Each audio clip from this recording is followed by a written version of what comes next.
Alrighty, welcome everyone. I'm Tiabu and I am here for more treasure hunting. We are on to the show that I've been looking forward to for a while. I've had my eye on this since it was announced. This is Babylon, and there are a couple of reasons that I have my eye on it. One, it's a novel adaptation, which means that it's effectively an original but with a story already written.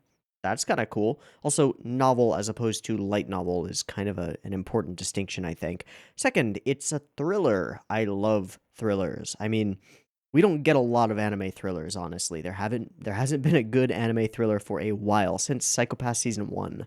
I think is the last one that I can recall that really like resonated with me and was really enjoyable. But it's a thriller anime, which is kind of exciting. What other elements are in it? I don't know. What it's actually about? I don't know. I know that there's some kind of conspiracy going on. I know that we're going to discover it. That's literally all that I know. I have, since I saw some of the promo art and was like, this looks cool, and it's listed as a thriller, I'm totally going to be watching this. I've stayed away from any kind of spoilers of any sort because it looks like it might be a really good show. Maybe. We'll see if it holds up. That's the whole point of the treasure hunting thing, right? This is coming as a bit of a surprise because it was listed as airing on October 7th, which is tomorrow, Monday, and then they dropped 3 episodes on October 6th, which is today, which is Sunday. That creates a bit of a problem. If this is actually going to be airing on Sundays, there is probably no way that I'm going to be able to watch it while it's airing, because Sunday is already my busiest day, and also, like, the shows that I put on my Sunday slot are usually the shows that I want to talk about the most and give as much, like, time and effort and energy and credit as they deserve, usually. Um, and having just finished Hibike and then Liz, we're going to be polling for a new KyoAni show to fit the KyoAni slot for the day, and so that'll be a poll between various KyoAni shows like Hyoka and Tamako and other things. Um, and we'll see what that ends up being. But regardless, there's already Vinland and Chihayafuru and some KyoAni show every Sunday, and that's a lot. So if this ends up airing on Sundays, I'm probably not going to watch it while it's airing. If it actually ends up airing on Mondays, we'll figure it out. Monday is a maybe slot for me. It's maybe doable.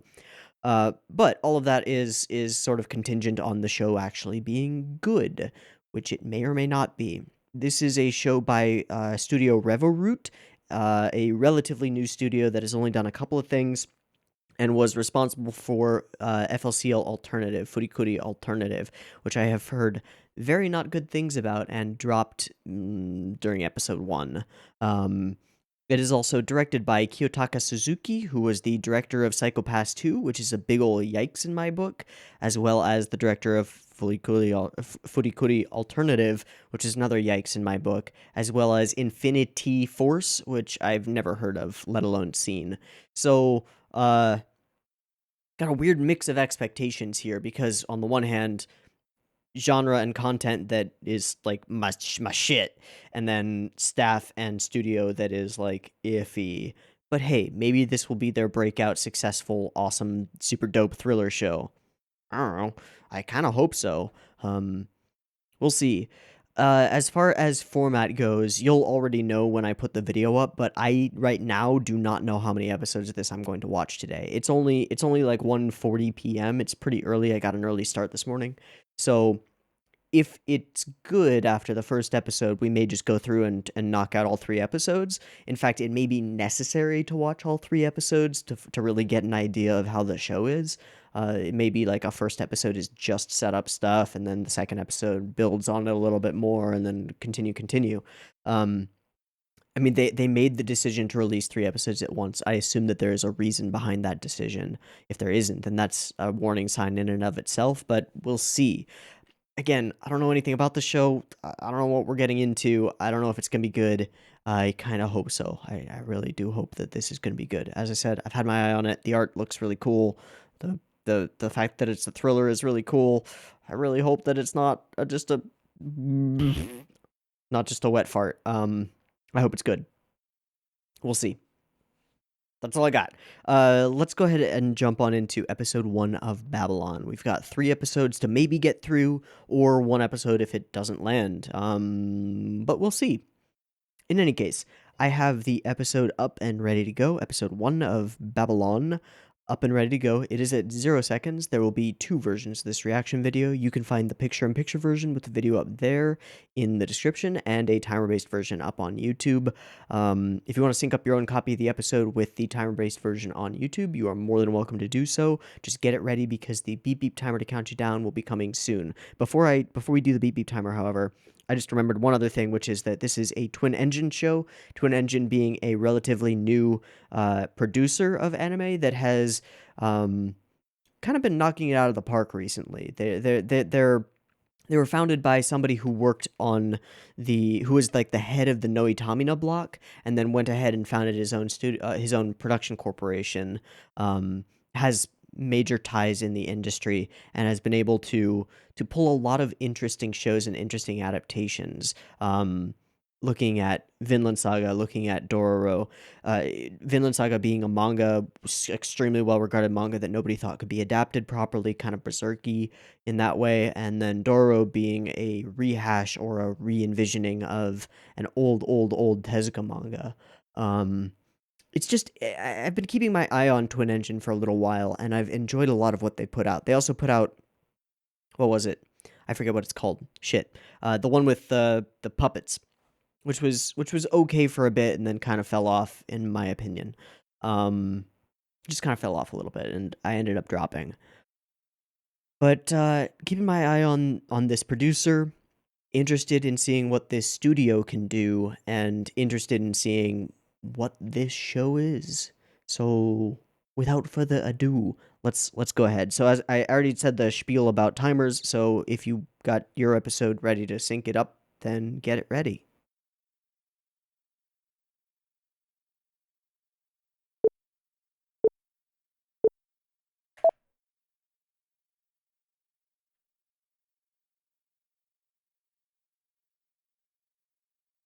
No logo.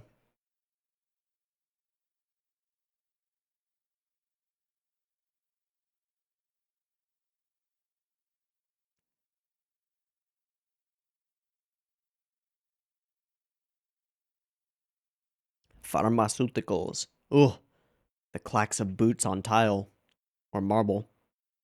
What's that pin? I need notes because this is a thriller.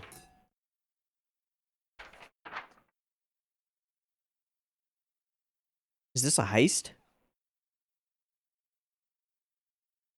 It's a raid. That's a different pin. Violations of law. Okay. We're just scooping everything, sort of Wolf of Wall Street style. I like the edge lighting. Warrant, baby.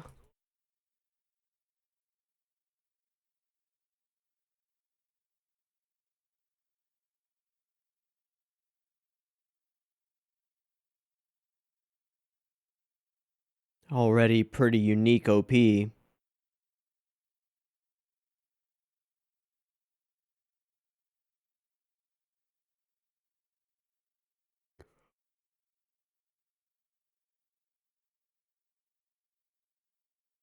wasn't an OP, was it?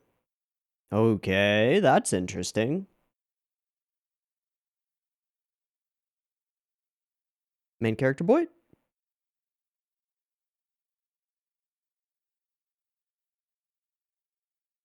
Who's that voice actor?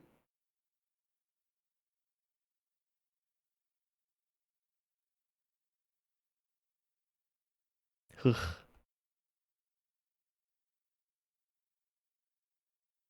little pink dots on the eyes. Oh.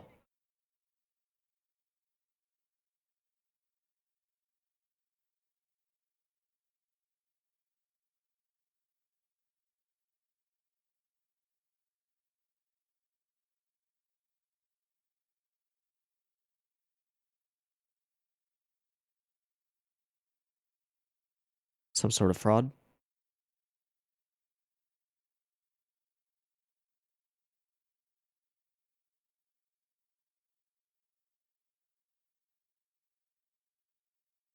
Okay. Big Pharma.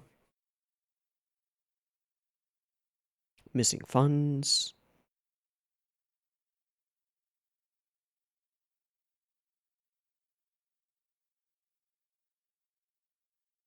Gonna make a prediction. I'm 50-50 on it. That guy's dead.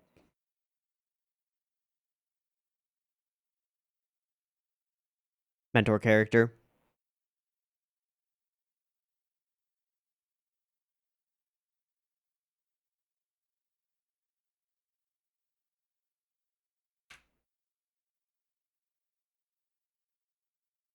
Oh.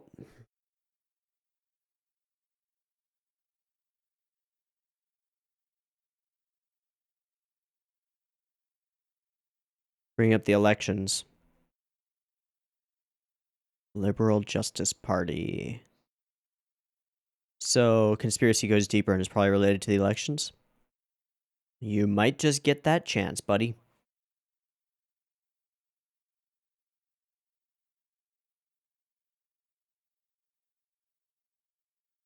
Bossu. Justice.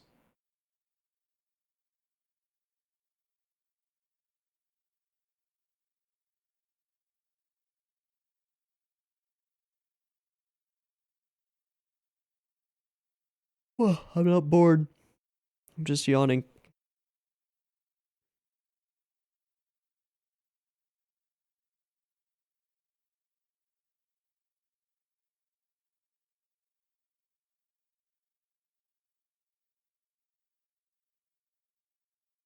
Ow. I think I've got an eyelash in my eye. Ow. This is not fun. Not fun. Not fun. Still trying to watch. Okay. Oh, he's got a kid? Alright, we'll call it 60-40 that he's dead.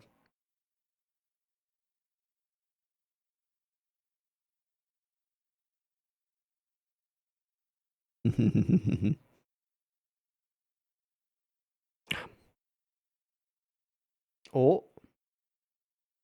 That's blood. That's blood.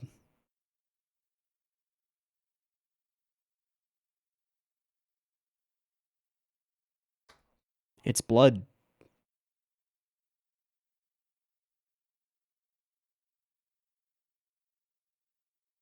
Yep. Blood turns dark.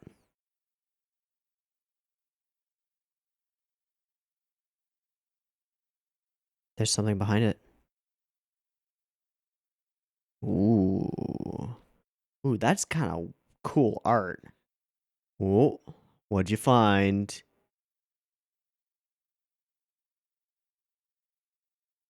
Gross shit.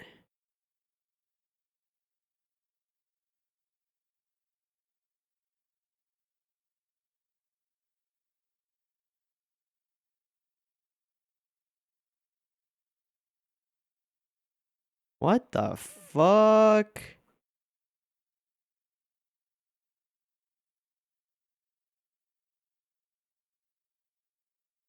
Is it F? Something weird about it. One can assume. Someone who's experimented upon.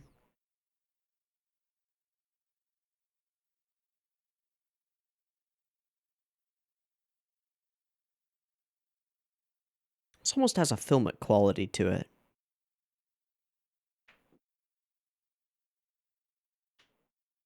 I'm sure he has. Runner. He's gone. Or he's dead.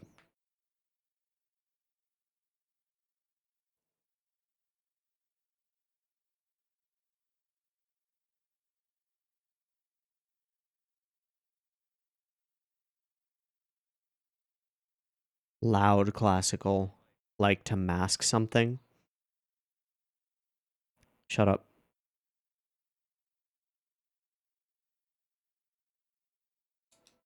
Oh, welcome to horror.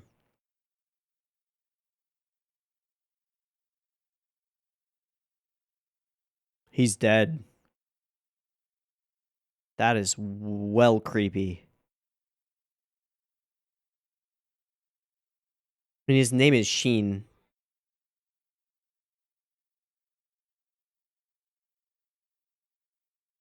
Suicide?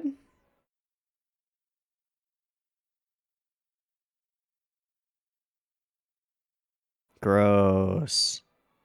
He's an anesthesiologist, so he would know exactly how to kill himself without any pain.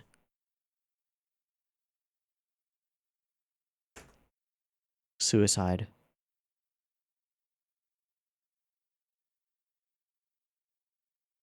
Oh, this is good.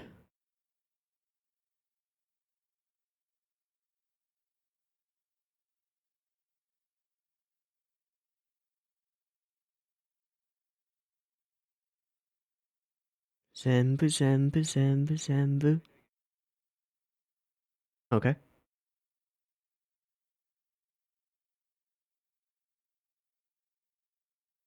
That was cool.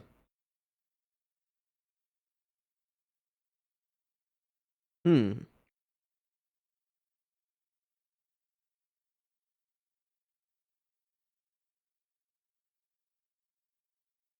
Knock him out slowly as he listened to music.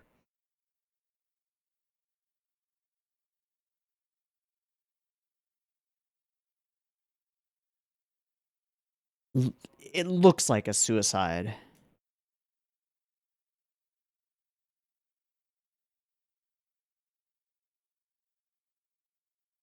Or it was meant to hide something else.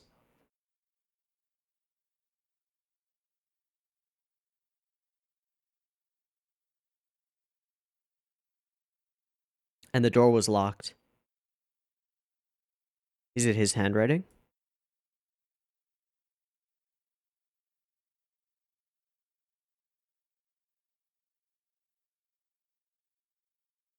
Home?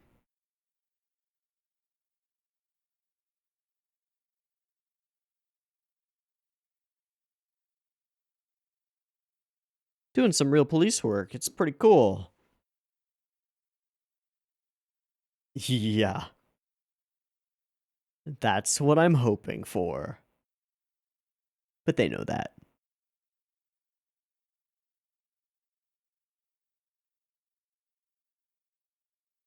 Nice. These jarring cuts. Intentional.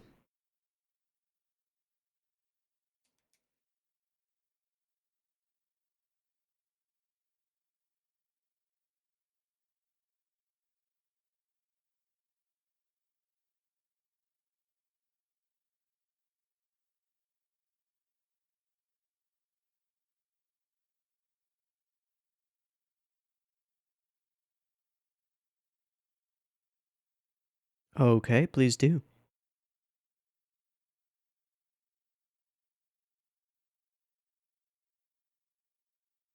Election. Aw.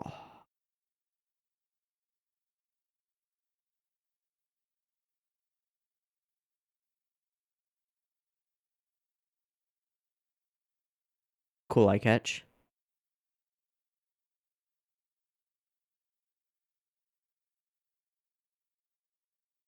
So what did Hinaba know?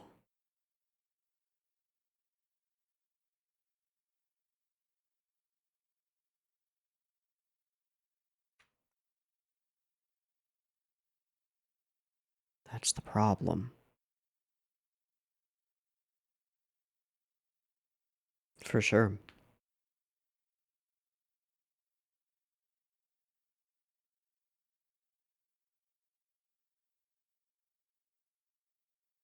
Indeed.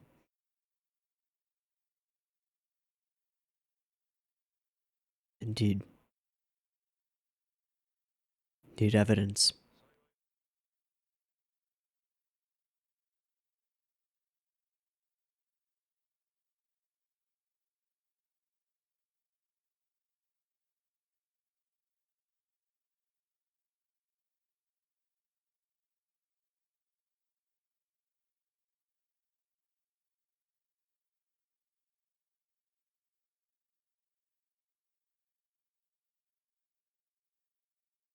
Cool way to do exposition.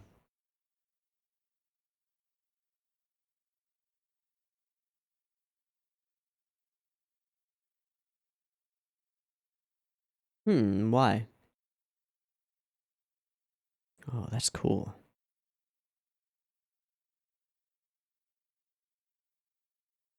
Maybe. Or it's all one and the same.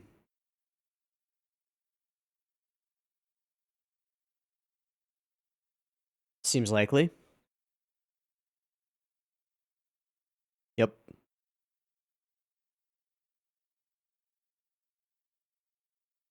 Okay, okay.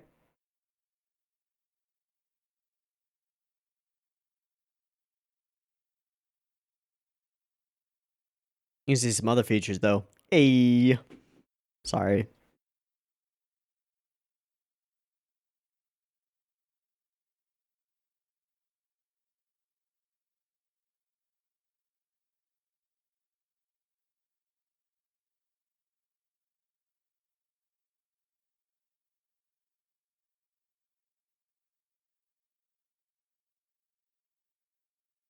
I like this guy.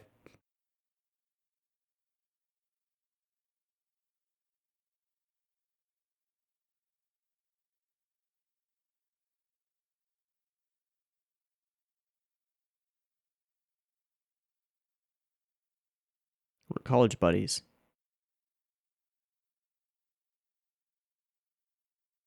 Mm.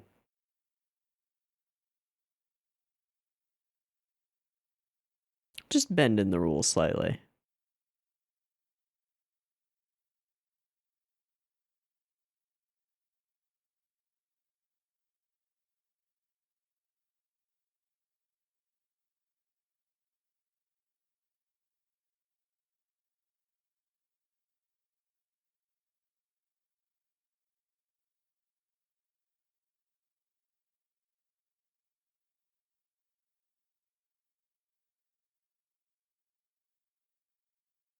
Hmm.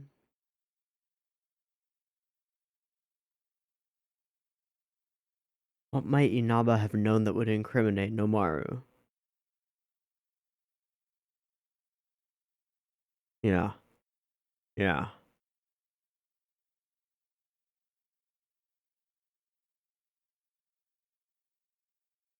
Mm-hmm.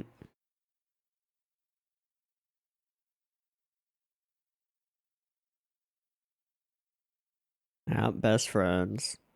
I like him. Mm. I like him too, which is why I'm sad that I think he's gonna die.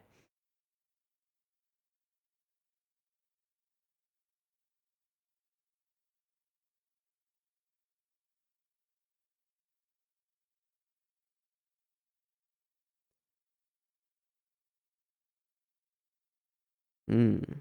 Spooky. That's not the woman.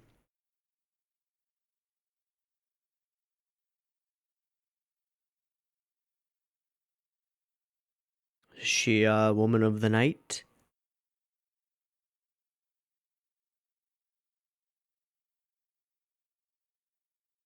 One who does lady favors?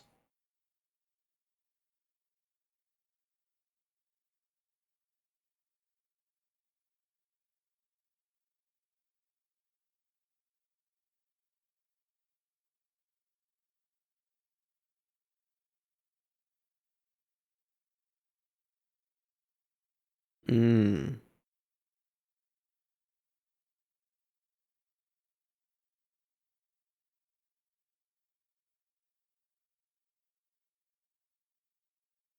What's that?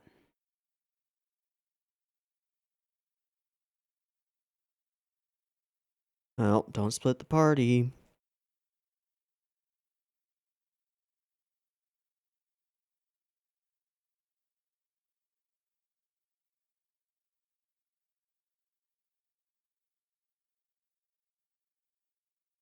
Gonna call it 70-30 that he's dead.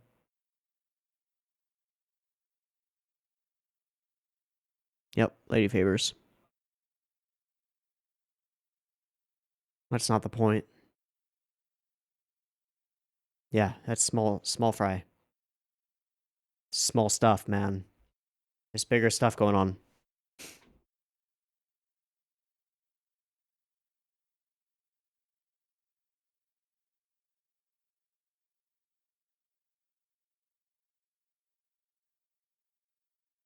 Strong sense of justice. Sure. But you gotta get the little one, let the little ones go away.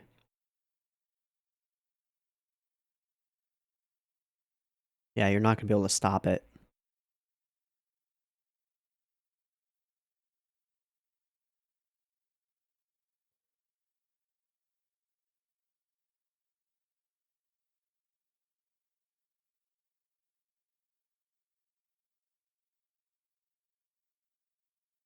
He's laying out everything for him now. He's not gonna tell him what it is.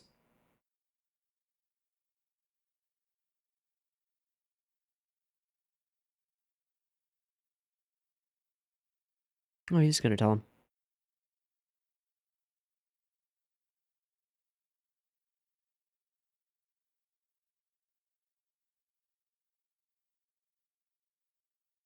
Hmm.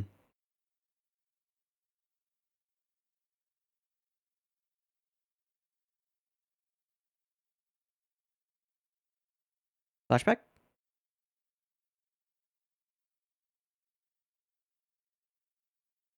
Hmm.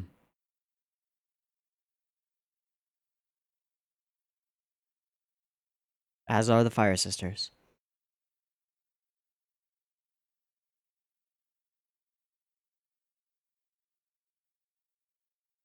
Yeah, be careful, buddy.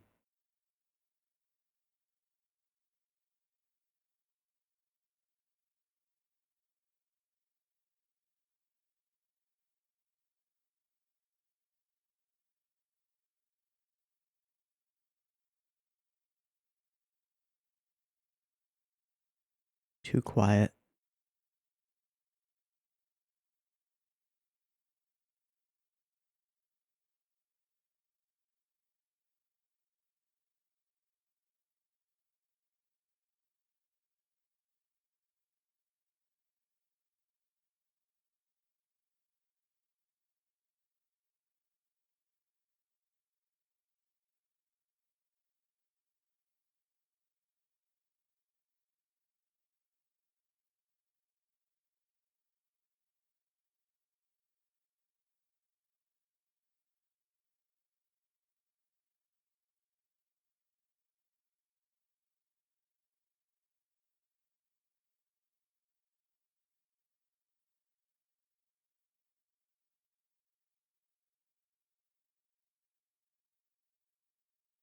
I wish we had a translation of that message.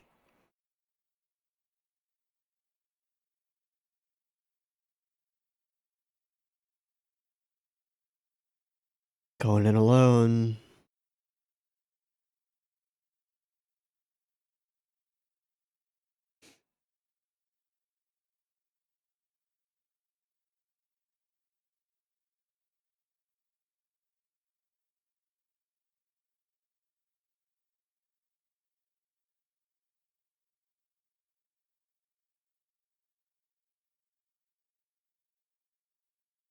Oh.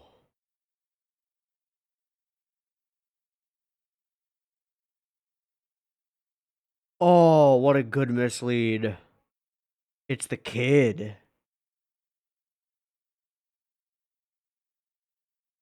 No, that's bullshit. That's bullshit. No.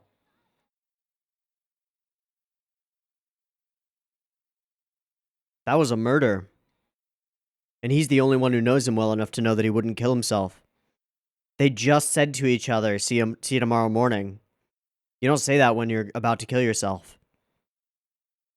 There was no indication. Oh, I was so set on the mentor character dying. Oh. Oh.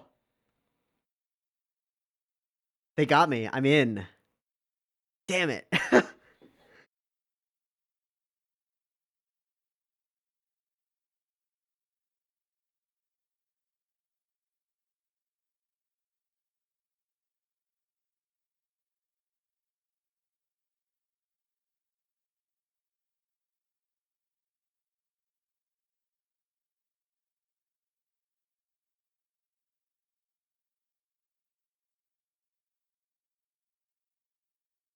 So he was followed on the way to her apartment, probably, and then followed home from there.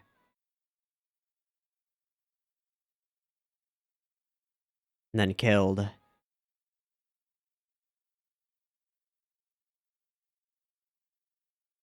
And suddenly this is more than just a case. All fictitious, of course. No identification badge, right, okay.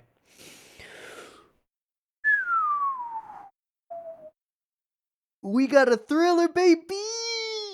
Oh, you don't know how happy this makes me. I could try to express it, but I'll just say I am very happy. I am excited. There are some lines in here that really resonated. Especially I have a feeling this case might get kind of dark. Yeah, that's what I'm hoping for. That's the plan, man. Oh man, it has been so long since there's been a good thriller. I'm so excited. I'm so excited. Okay.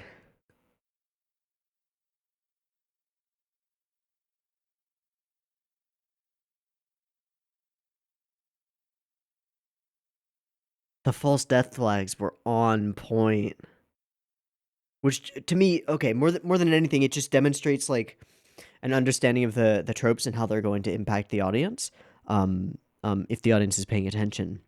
So like we meet this uh, the way that I expected this story to play out was a bright naive protagonist guy uh following mentor character into depths of darkness. Mentor character doesn't even slip up, is just killed because the everything is way darker than any of them expect. And young protagonist guy ends up way in over his head, but still has to complete the case and blah blah blah blah blah. The mention that of the fact that mentor character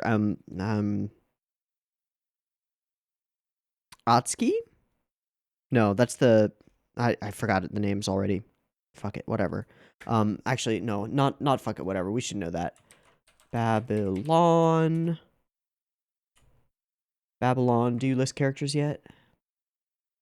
My schmatamation? You do not. Fuck you. Okay, that's fine. That's fine. That's fine. That's fine. We'll just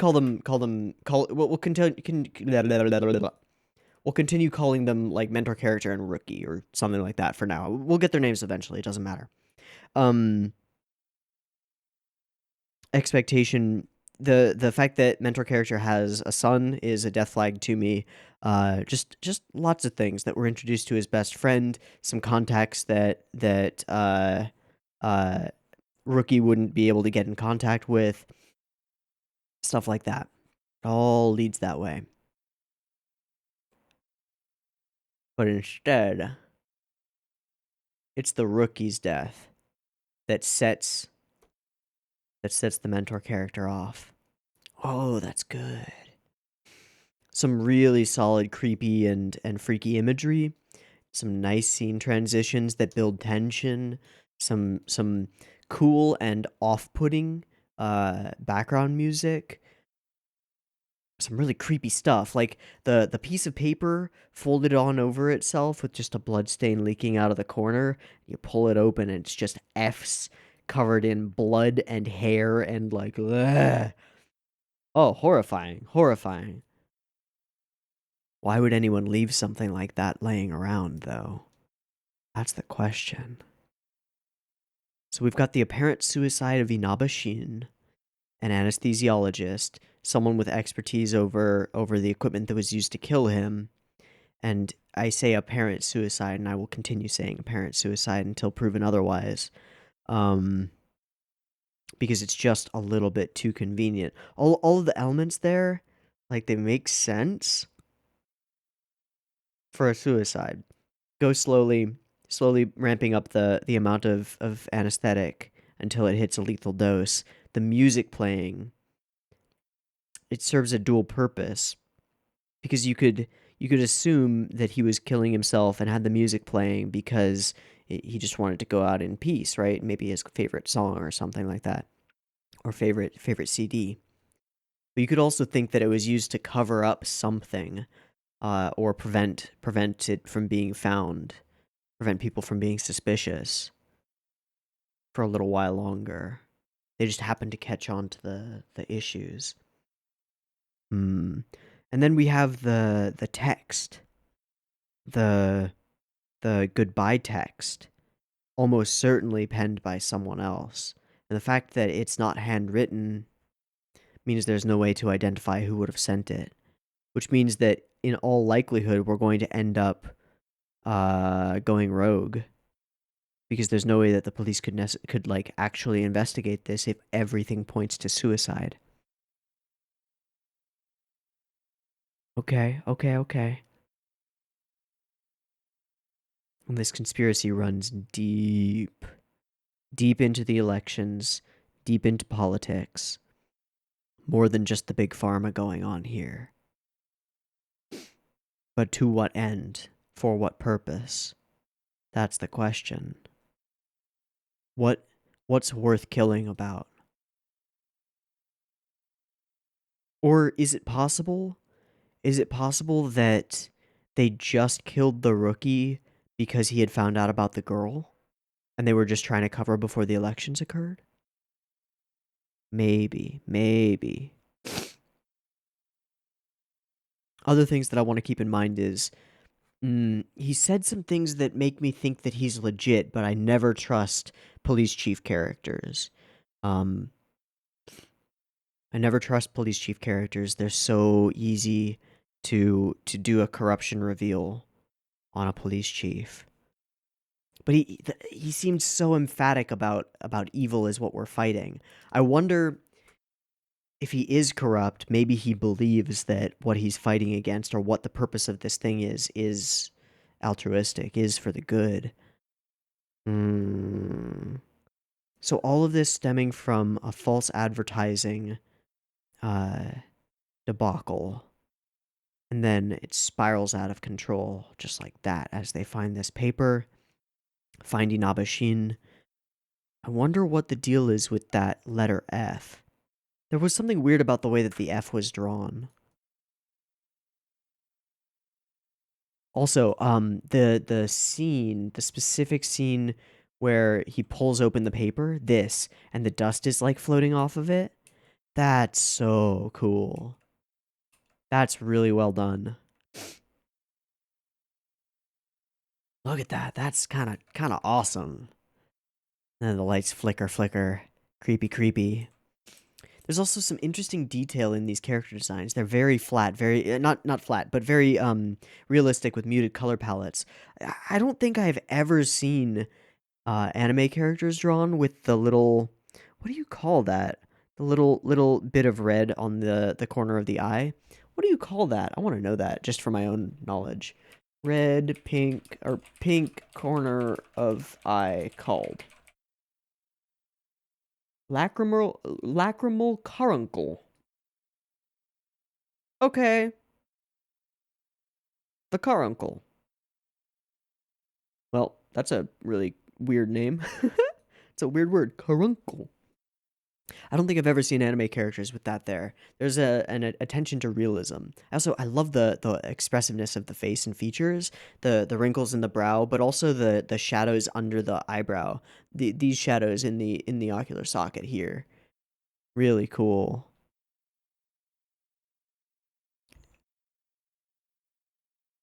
And I like the edge lighting on the characters. I mean, if you've seen my Modazushi reactions, you know that I'm a fan of that, of having that there. It's kind of nice. There's a realism to everything that's I don't know, it makes the conspiracy a little bit more real. It makes it feel a little bit scarier. And it makes any of the violence or death in the show feel more real. These feel like real characters. And we've had just barely any time to get to know this guy. But even Rookie, to get to know Rookie.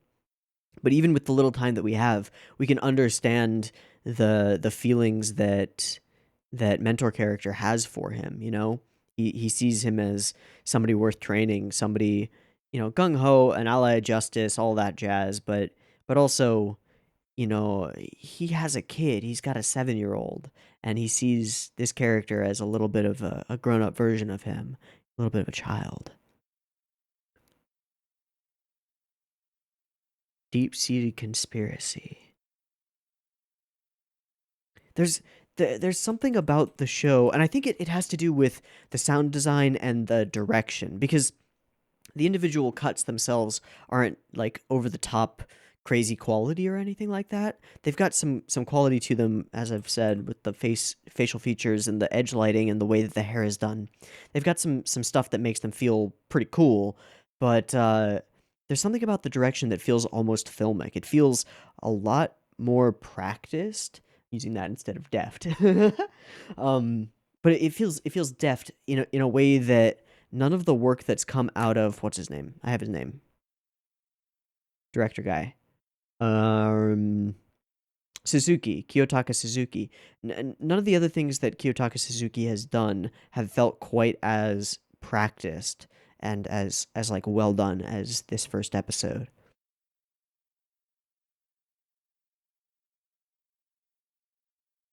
Hmm. I'm in. This is my kind of story, man. I love this stuff.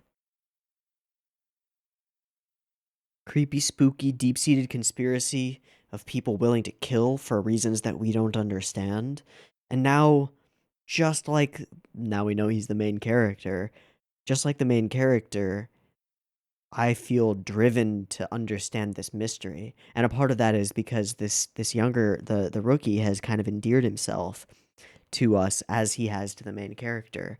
And we want to know, why did he have to die? Why? All of this jumping off of the assumption that that was not a suicide, which seems pretty clear, doesn't it? Like, what's the conversation they have right before that happens? He's just sort of thrilled to be on the march, to be on a, a case. Okay, whose voice is doing this?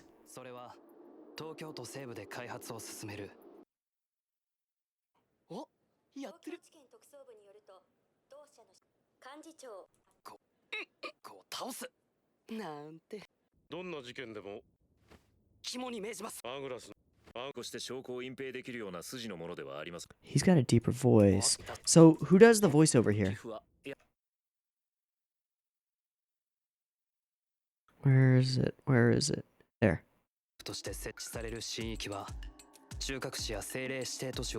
It sounds like the younger guy.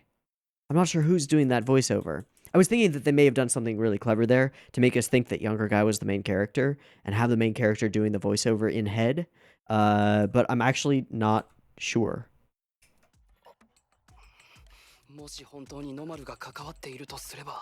It does sound like him. It does sound like him. I think they did. If I'm not wrong there, then that's really clever, because you don't get voiceover like this except from your point of view character, and so that would be a way of misleading the audience into thinking that the younger guy is the point of view character and feeding into the whole the mentor character always dies trope, which makes the ending reveal all the more interesting. Okay, so we did tell him the apartment number of the room. And then I want to see, what was their last discussion. So best friends, we talk it out. We see the girl. We're trailing. He wants to go further, right? He's a little bit too naive. So that we can stop them for sure. You're actually a passionate person. Don't underestimate me. We're allies of justice. He's in this conversation, he's reaffirming his purpose and desire to keep doing this, right? He wants to be an ally of justice. He wants to be a public prosecutor. He wants to get better at this. He wants to go the distance. I am on my way. Then that phone call. Then we get this text.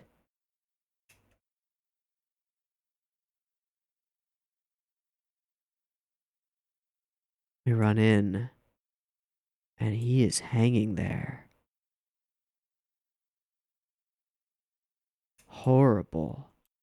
And the note says, "Goodbye, Mr. Seizaki. I know it's only been 2 years, but thank you for everything." Who would know that about him, though? Oh, that adds a wrinkle to it.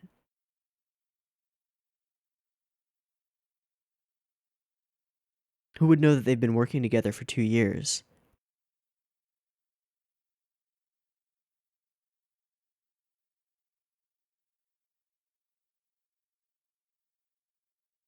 Only somebody in the department, probably.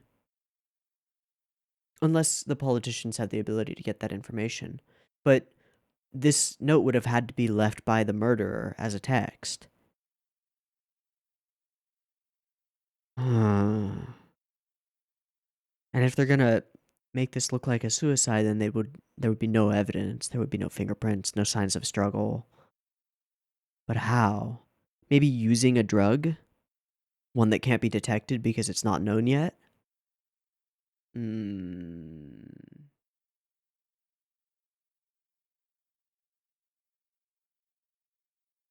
Okay, we're gonna have to watch the next episode to figure any of this stuff out. Already, this first episode was, in my opinion, directed well, animated well, character designs are strong. Keep calm and serve justice. That's great. Um, an interesting couple of reveals. When they want to get spooky, they manage to get spooky here, and that gives me high hopes for much, much deeper darkness to come. I'm excited. I'm so excited. Okay. I'm gonna take a momentary break. Just there will be a cut here because I'm gonna run a timer to resync all of the tracks, and then we will go ahead and jump on into episode 2 of Babylon. It looks to me like we're gonna watch all 3 right now. So, alrighty, that's what we're gonna do. So I'll see you in just a moment. All right, let's go ahead and jump on into Babylon episode 2. I am so excited by this. It seems good. Hopefully, I can keep it up for the full 3 episodes. I really hope that it can keep it up for the full 3 episodes. We're gonna find out. Let's find out. I've got the episode up, timer version, picture-in-picture version. You know the drill. If your timer, get it ready.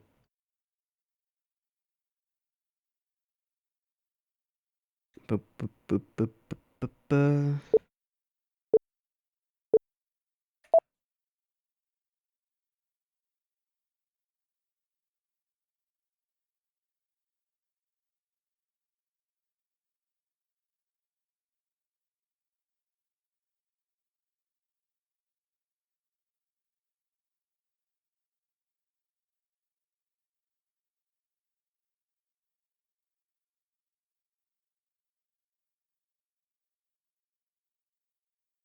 Hmm.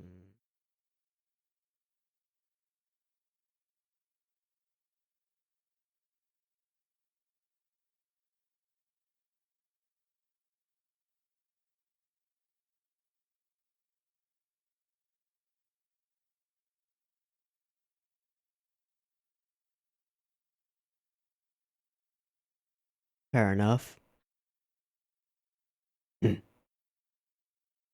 Sad.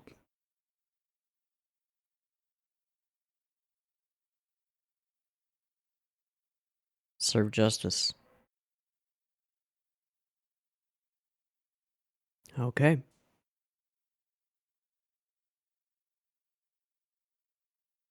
And now.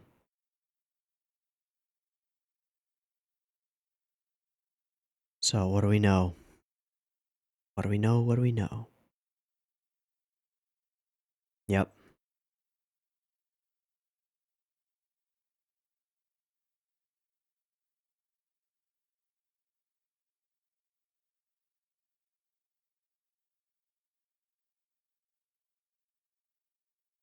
I agree.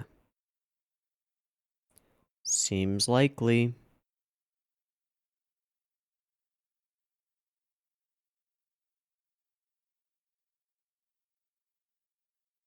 Yeah. Yep. So, do we get a new partner?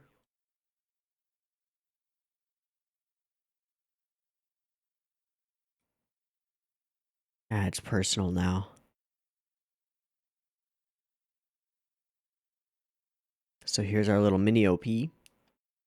Oh, it's different now though, isn't it? Or no, this is the same. Yeah, this is the same. Okay.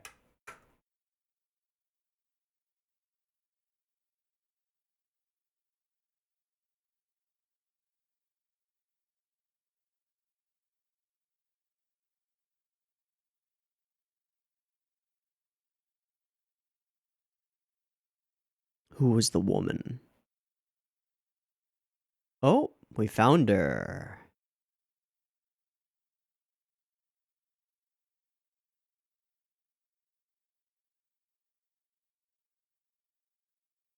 Consistency.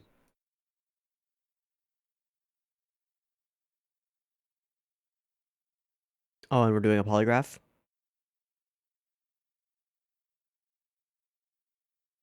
Also, the aspect ratio.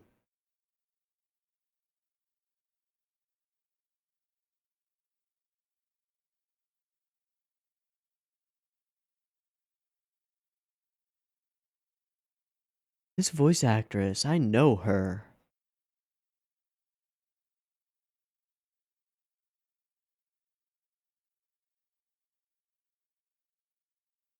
I don't like her very much.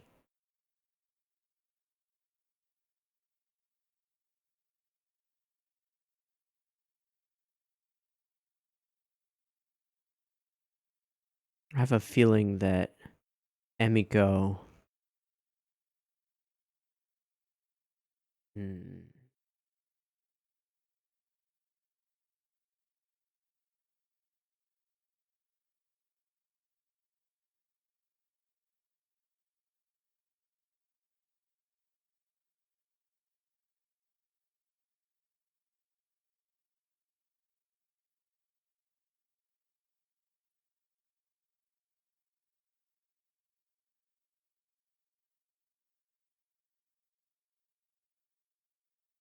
Hmm.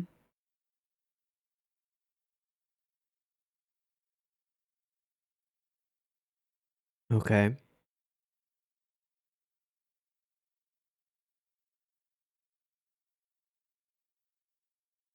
Hmm.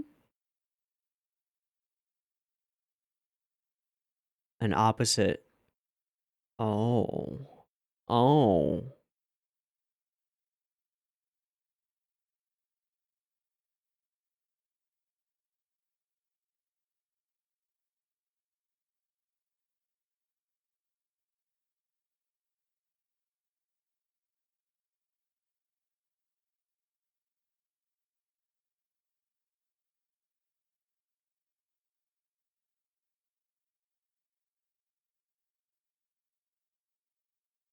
I don't trust him so much. I don't have a reason not to trust him, but I don't trust him so much. Red herrings everywhere, though.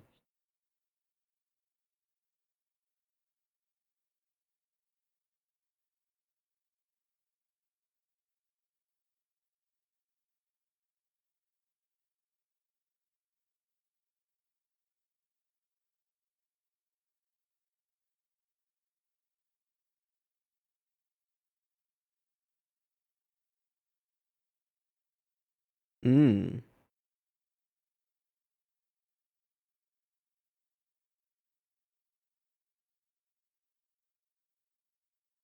The change in aspect ratio.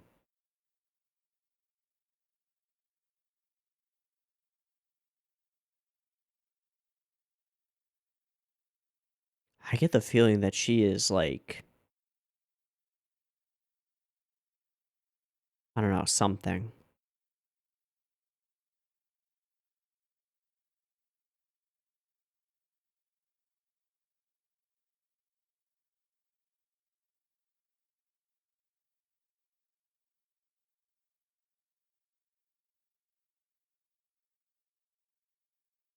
I got big ditties. Sorry.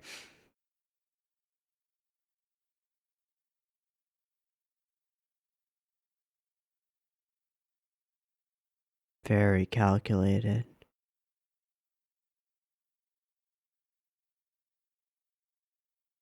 Yeah.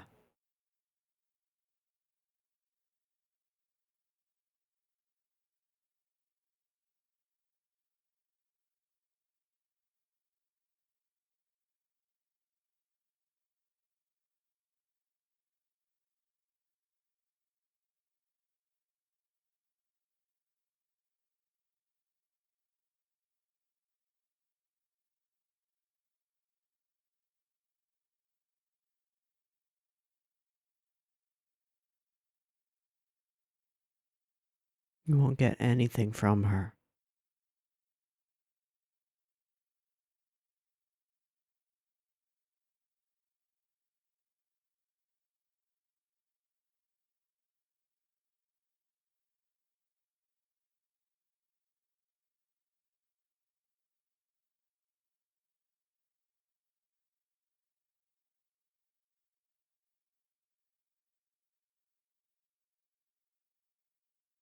Who do you think you're asking? Ooh, that's way too long, buddy.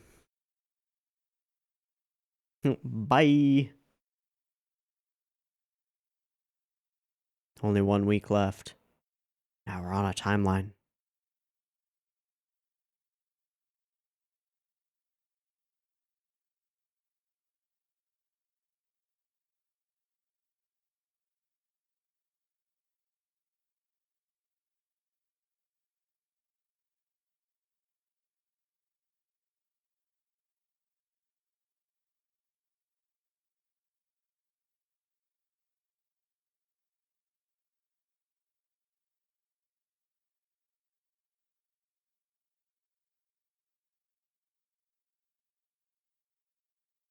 What move on who?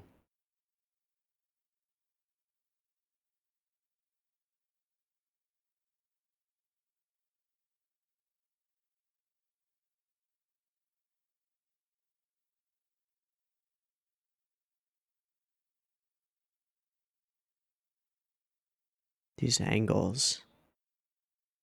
Who would all support your story?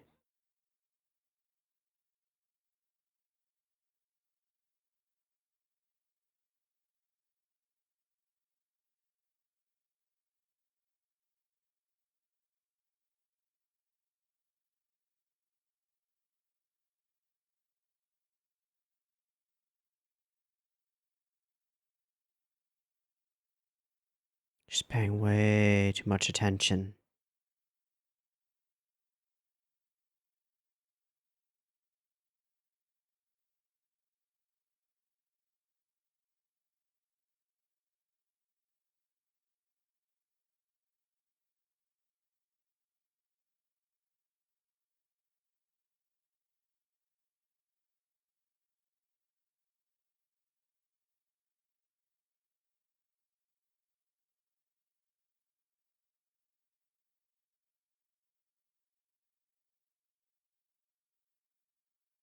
Hmm.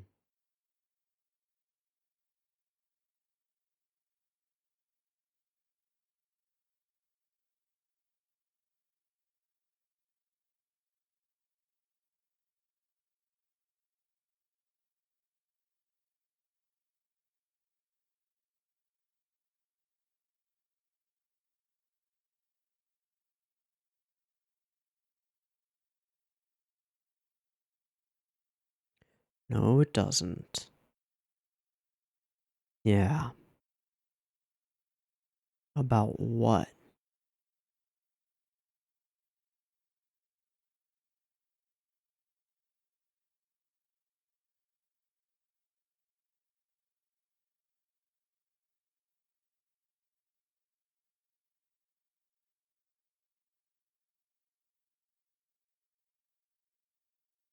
Lead on the people she was talking about?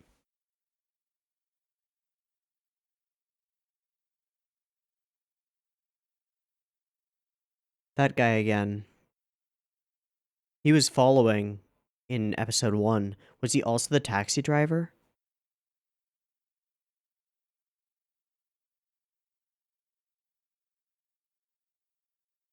No.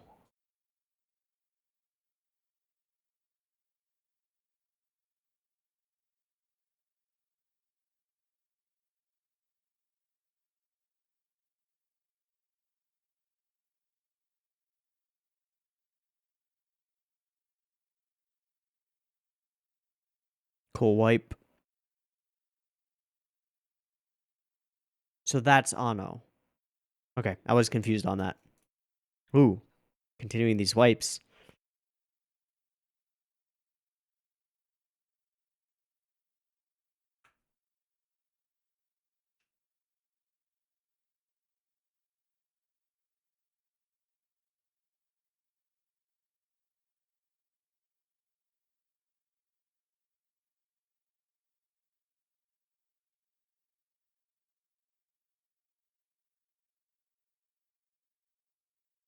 Is this pre or post interrogation?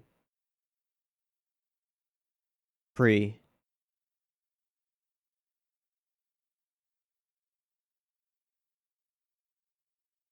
Ah, using that ID to see if there's a recognition. Smart.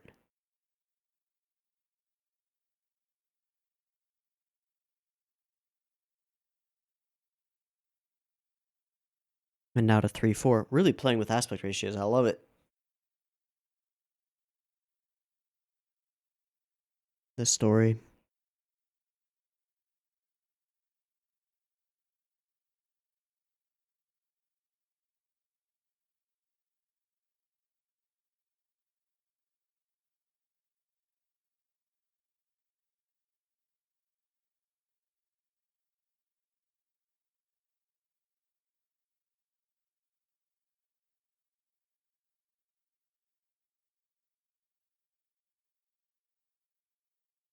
Yes.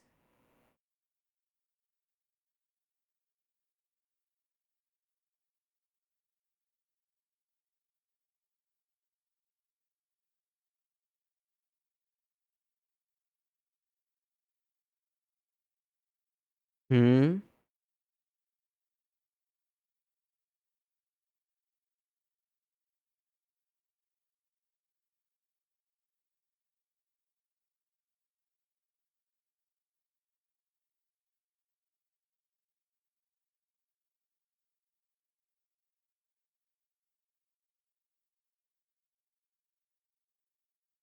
Hey.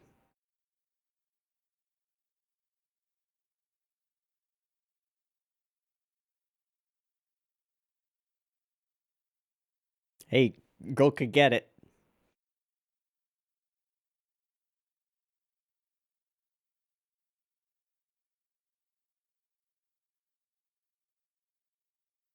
Yeah, she's really twisting this.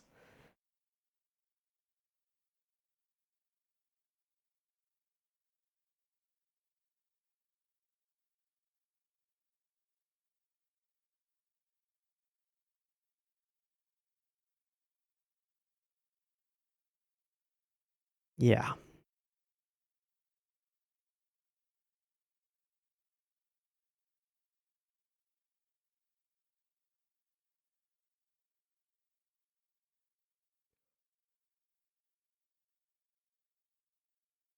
I don't know if she was.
Through the mouth.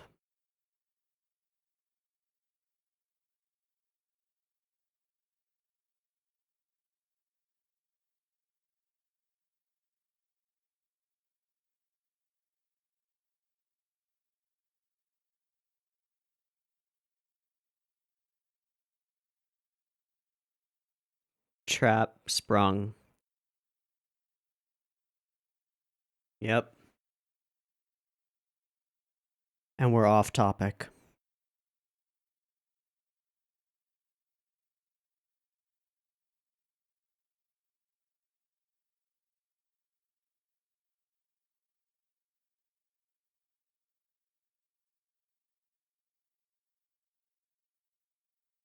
Why?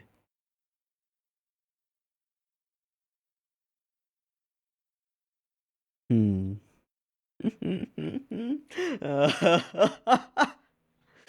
Oh.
Buddy? Drugged? Drugged? She's gone. Cool cut.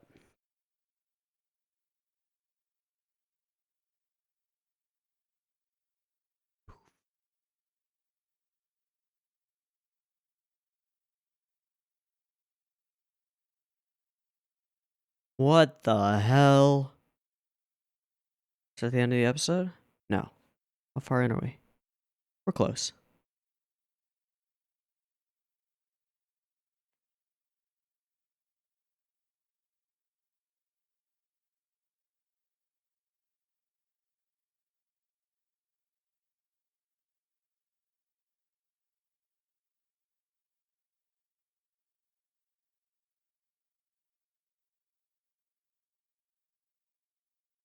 I don't believe that.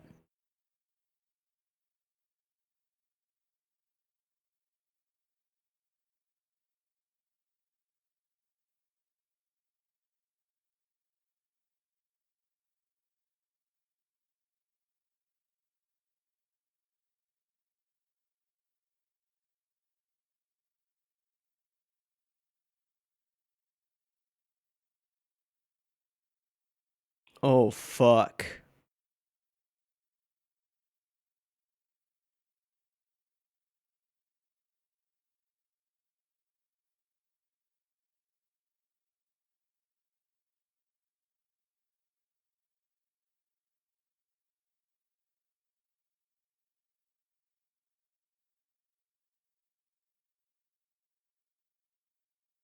I don't know what the fuck to think now.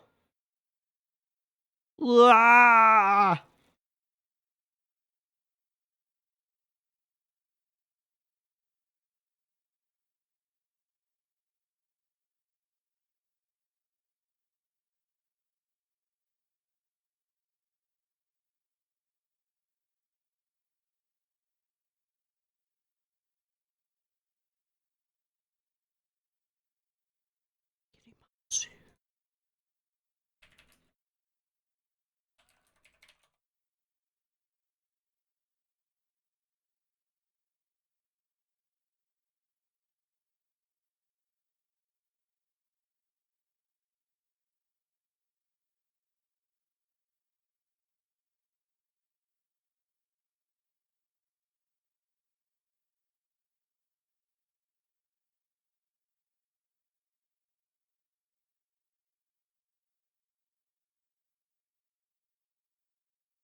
Hmm. Okay, don't know who the voice actress is for Emiko Hirimatsu, but I know I recognize her from somewhere. No clue who that is, though. Okay.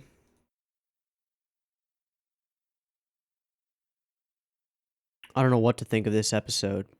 I was just engrossed in it the entire time. The intercutting between things going on, and I'm a little bit confused on timeline because I wasn't paying too much attention to the dates and times that were being displayed when they were. Um, Intercutting between the things that were going on, like IRL, and then in the interrogation room, and then the confinement of the screen during the interrogation, then the switching between the like ultra wide aspect ratio and then the 3:4 or 4:3 for her testimony, as though it's a story, as though it's not real or not true, and then back to the that aspect ratio for the interrogation, and then to full 16:9 for most of the scenes. Really weird. Don't know what they were going for with that. Not saying that in a bad way. Like clearly it was intentional, and it makes these scenes odd and restricted, as though there's like a difficulty in understanding them. The other thing is that I thought that we were set up with a polygraph at first. I thought that that was the scenario here, um, but we're not. The only thing that I know is that I definitely do not trust anything that comes out of Emiko Hirimatsu's mouth. And it appears that she seems to have drugged him and then left. The way he's in a daze when she's gone. That's really weird.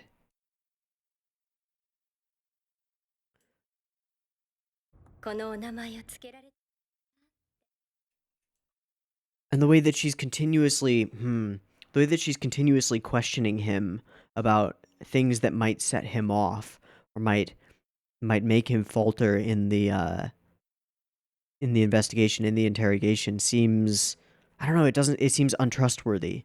It seems like an expert playing, like a cat playing with a mouse. Because nominally he's in control of the situation, but she's the one who owns the camera. And who owns the aspect ratio, even. These scenes of many shoes. The confusion about the candidates. Her purpose in all of this. See, I get the vibe that she is a Black Widow, that she's an assassin. But I don't know if that's accurate. It doesn't seem to be. The way that she immediately delved into a philosophical debate about the meaning of justice, and beyond that, pointing out the necessary contradictions in certain beliefs. Really creepy. Really creepy. She owns the camera every time she's on screen.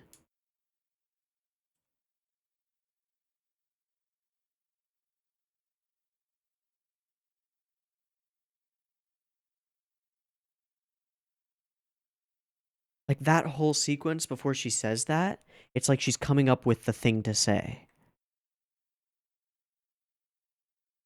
And making it look like she's trying to actually think of the thing to say. I don't know. As though she's trying to find the thing to say that would cause him to falter, cause him to twitch.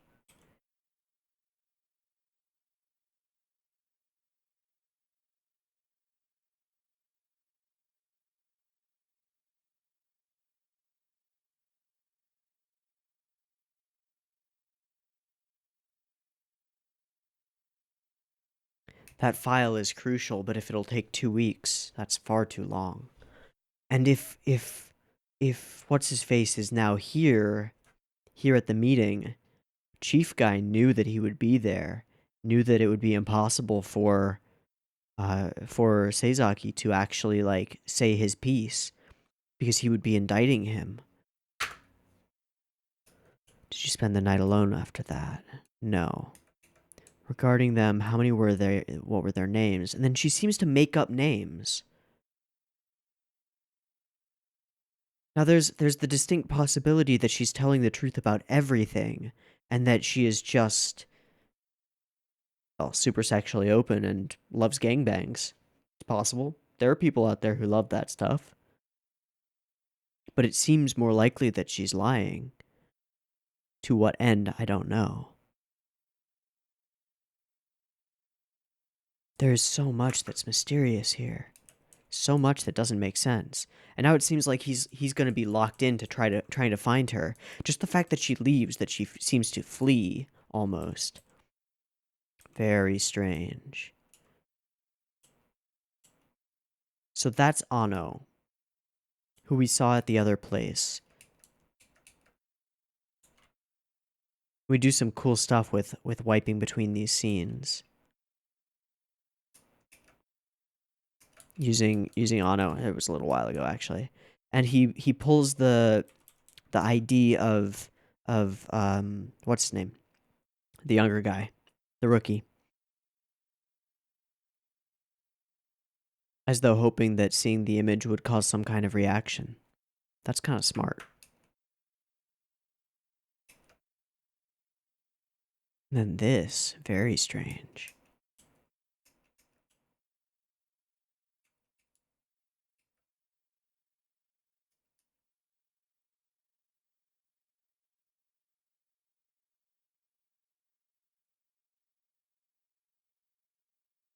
And then she's almost, it's as though she's speaking from within the story that she's telling. Just as a hypothetical, if love.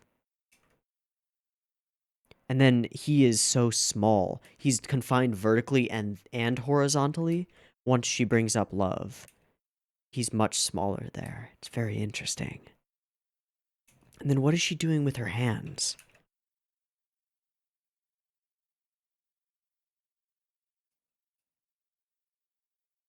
She's funneling cocks, isn't she? That's exactly what she's doing.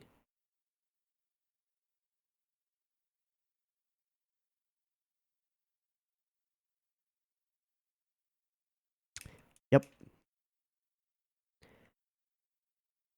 There's no room for puritanism. And then she says this line, which is very strange. People can fall in love even though they don't know their name. But I know your name now, so I can't prove it. As though she's saying, I could fall in love with you. But it wouldn't be proof for this because I know your name already. She's a weird one. The kind of hot that you just turn the other way and walk away. Uh-huh. Uh-huh.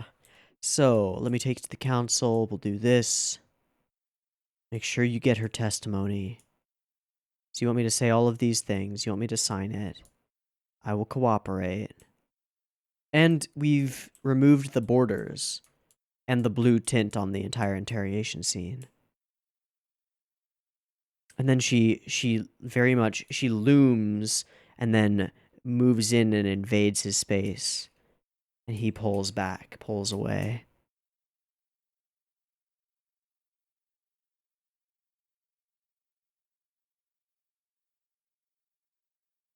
And then she begins bringing up these moral qualms. And we do some other interesting stuff. The backward head, lined up perfectly with the line of his neck. Very interesting. Don't know what the purpose of it is. But she is very much in control.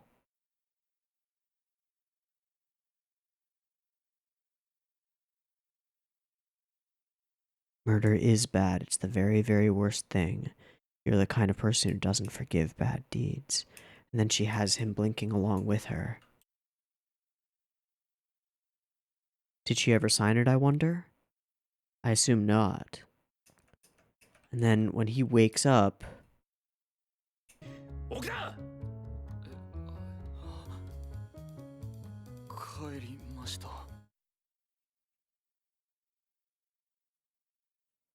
That is beyond weird. Report on things the way that they are. The people at the top will take care of it.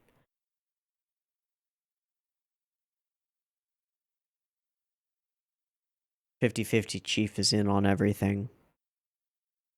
Shit. So we're going rogue. She knows something. Will he go after her? It's the only lead he has. Shit. This is a cool mystery. This is a cool mystery. I have no idea where it's going. Or what's being hidden. Something big. Something terrifying. But we are now on to the third episode. Oh boy. I assume things might start coming together here. Just enough to make you want to wait for the fourth episode, you know? In any case, I'm going to run a sync up timer again and sync everything, so I'll see you in a moment. Alright, we are on to Babylon episode 3. Okay. If you're using the timer-based version, get your copy ready because the beep beep timer is coming now.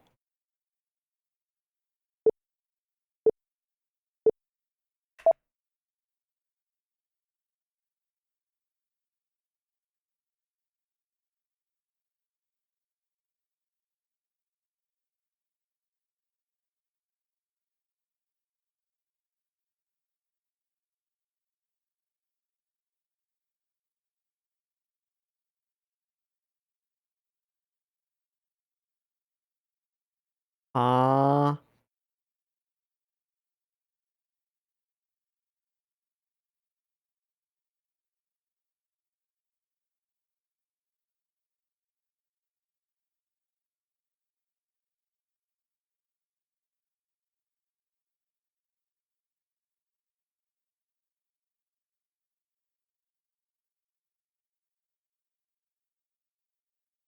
So they're trying to let him in?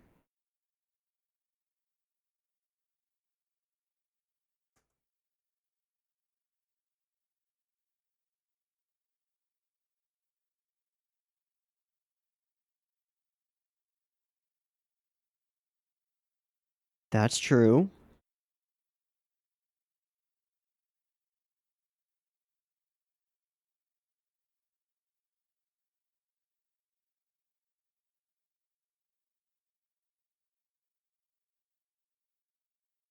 So all things that would seem above board.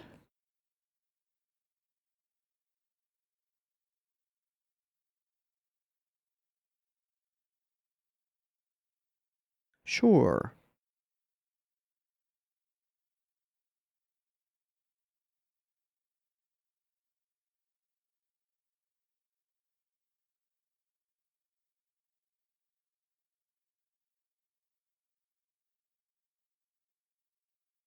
Okay. Okay.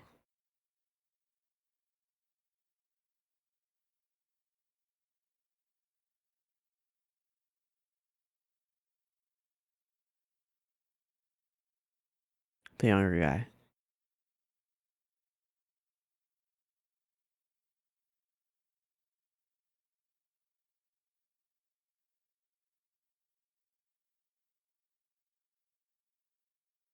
He's a good figurehead.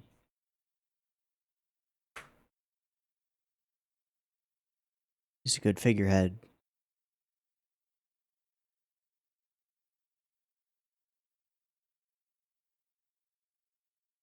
Get the youth.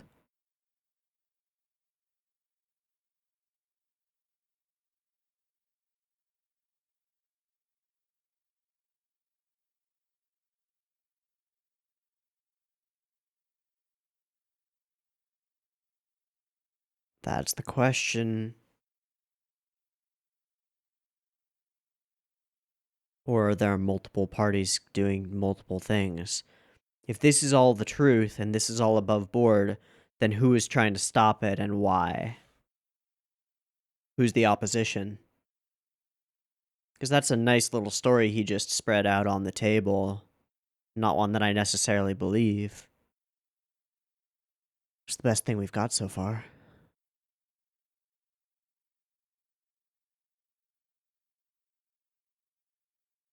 It's a week later.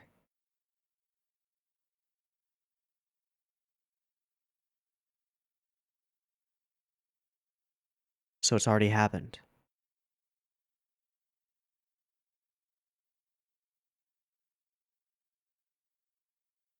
Who was? Who's working against you?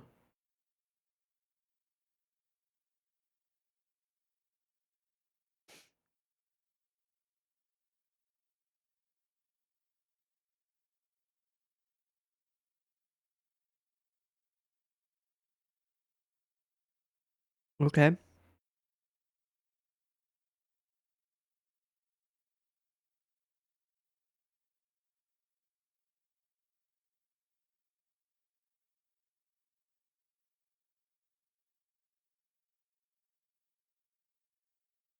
So they don't know who's against them.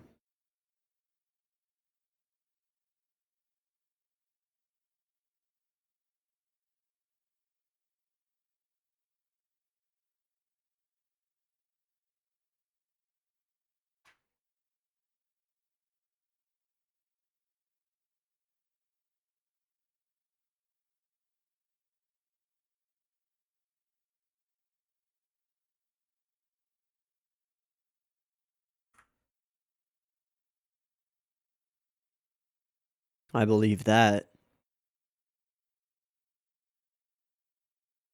So who killed Fumio? And to what end?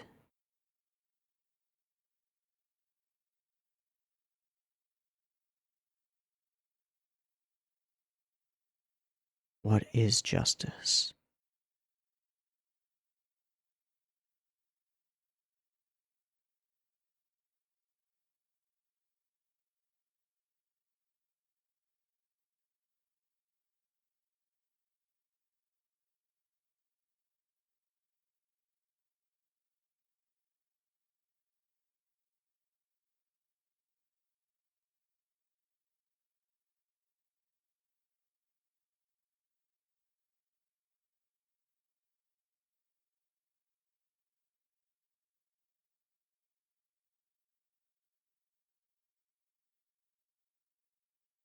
Hmm.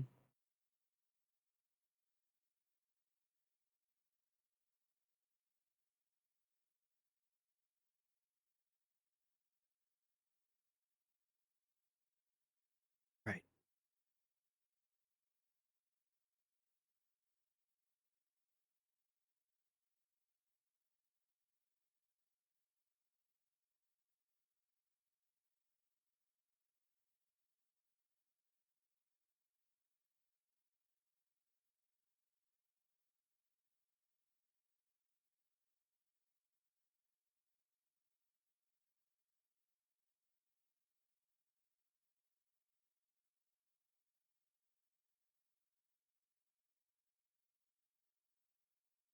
Hmm.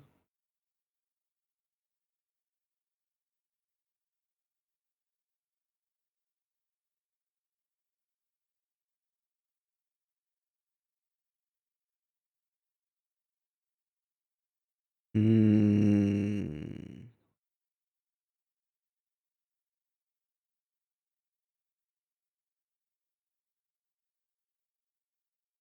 But if they weren't bad things, then that's out. And if it struck him by surprise, then that's out. So someone else would have had to do it. Yeah, and that letter. Or symbol.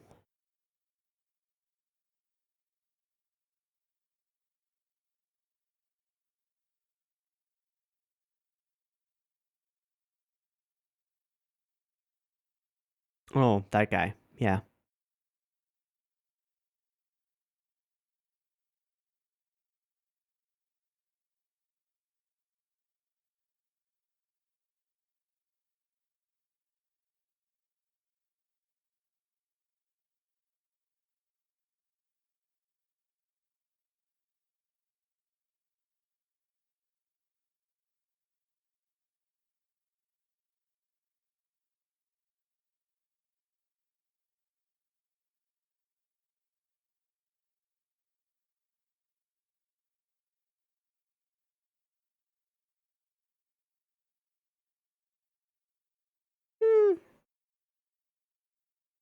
Charisma.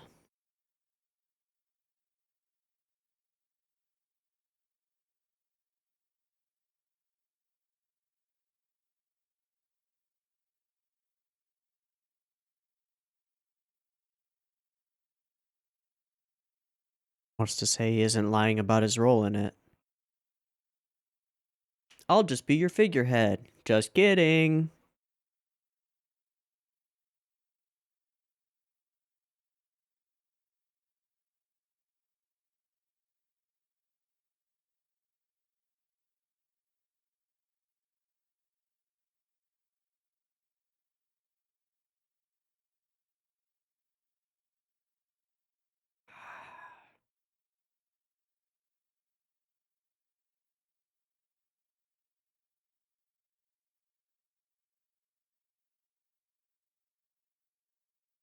Squint intensifies.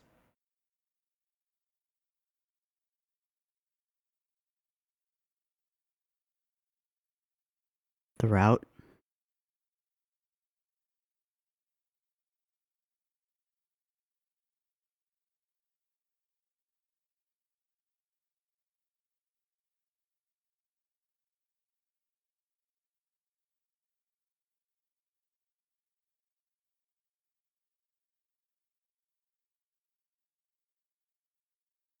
Cool.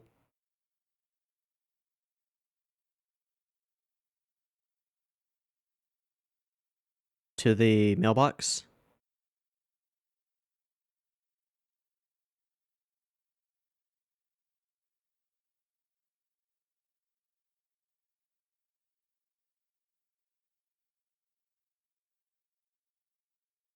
$701.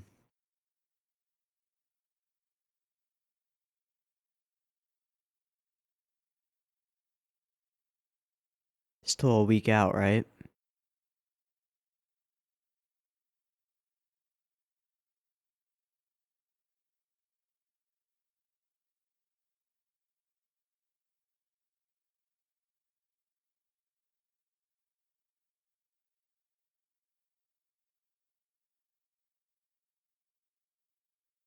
So wait, that woman is not the woman?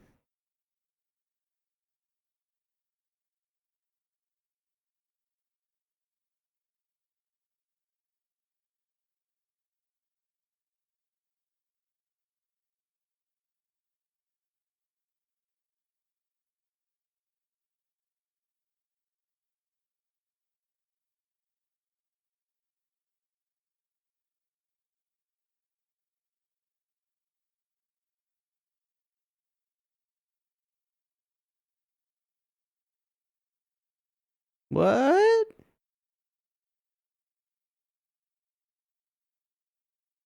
Pulling the wool over all of your eyes, maybe.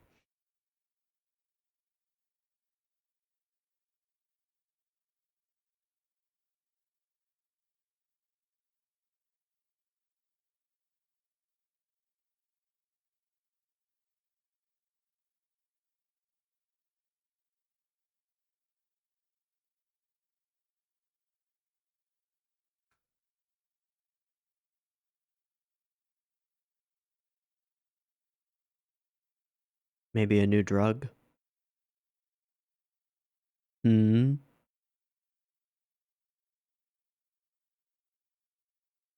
Hmm.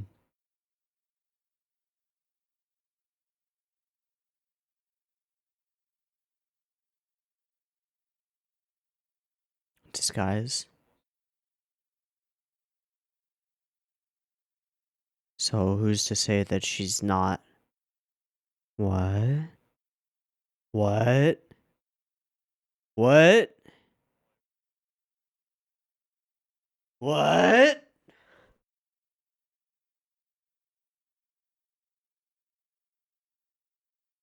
What? How? She's using them though. Yeah.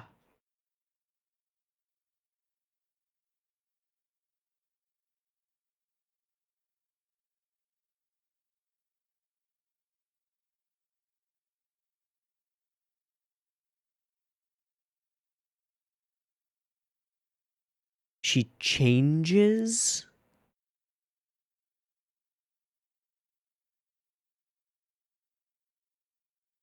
Love and... I don't know what Magase means.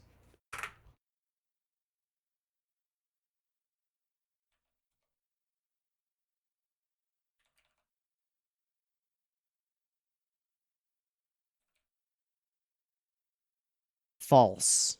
False love. It's a good name.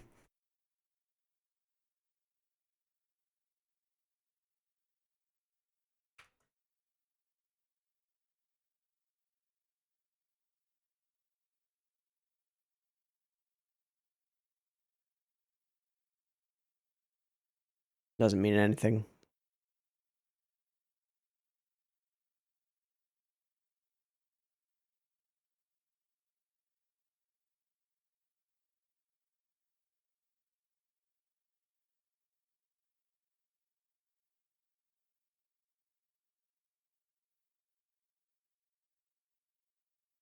Right. And why leave? Yeah.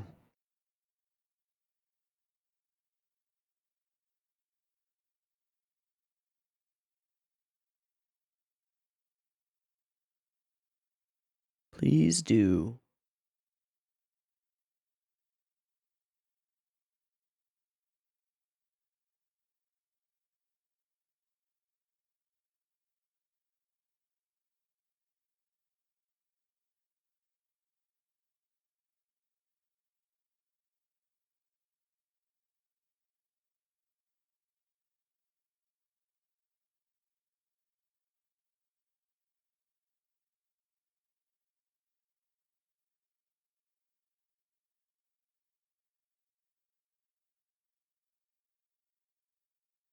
Calculated.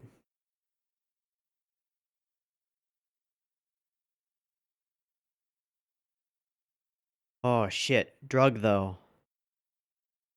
He's been missing? Suicide. He's trying to kill himself right now. What? Are they all gonna leap? That's some... That's some Kara no Kyokai shit.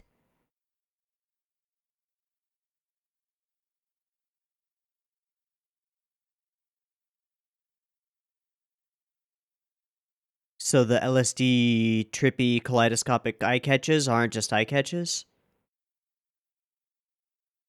A drug?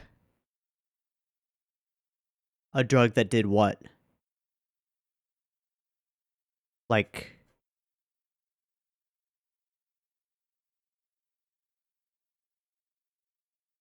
poison?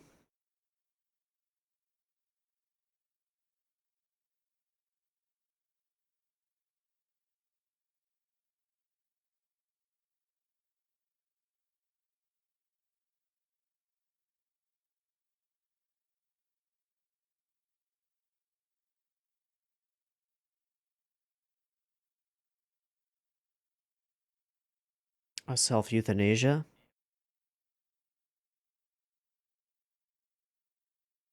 Yeah.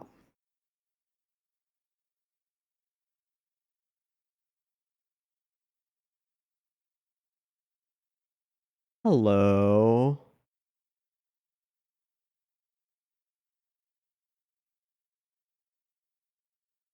What?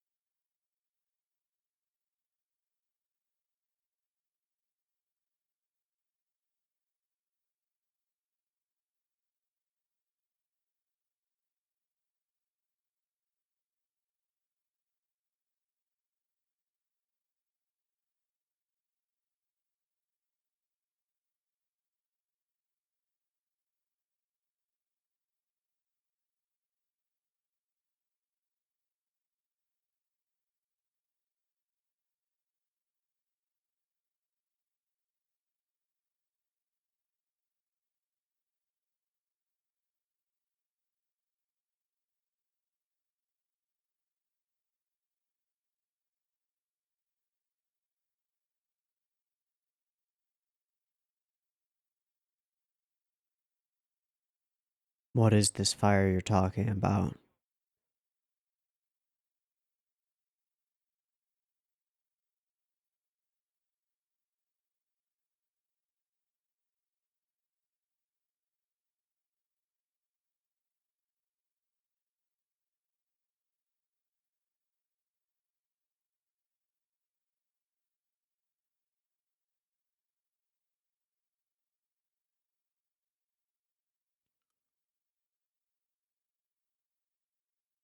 Commentary on suicide and suicide rates in Japan.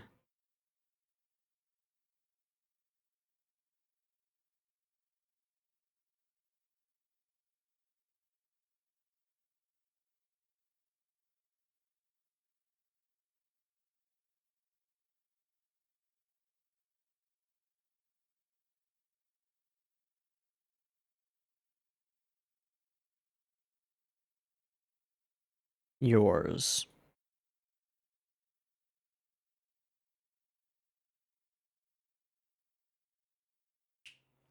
Crash. Splat.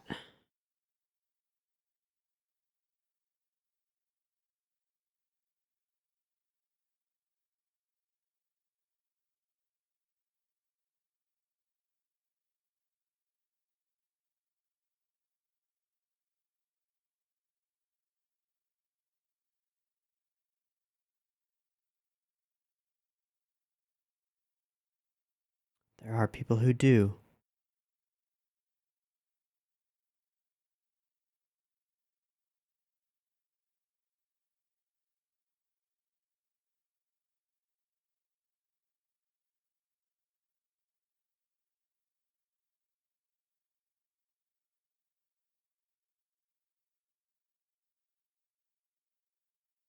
But they were all drugged.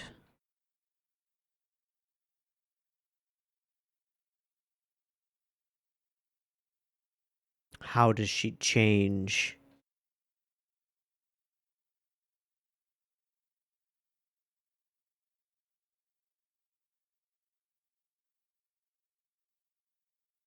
Oh. Hi. False love. And she's gone.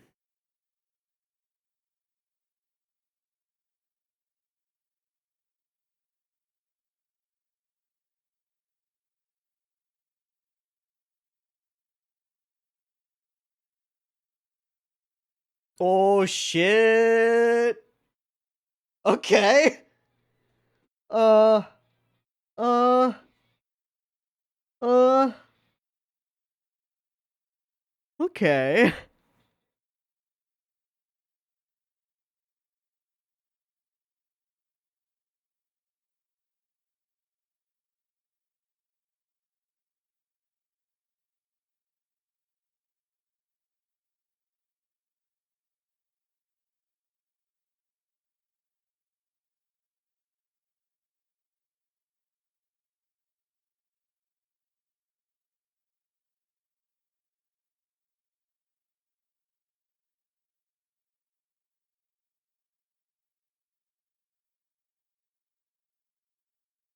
Live and let die. Was always there. Fuck.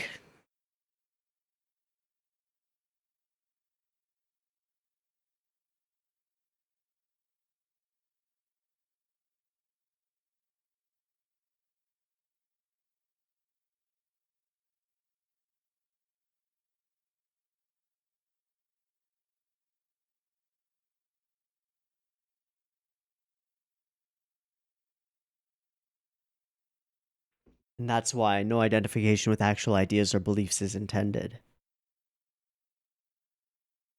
Okay. The F for female reveal is a little. The philosophical argument is strong. A difficult one to contend with.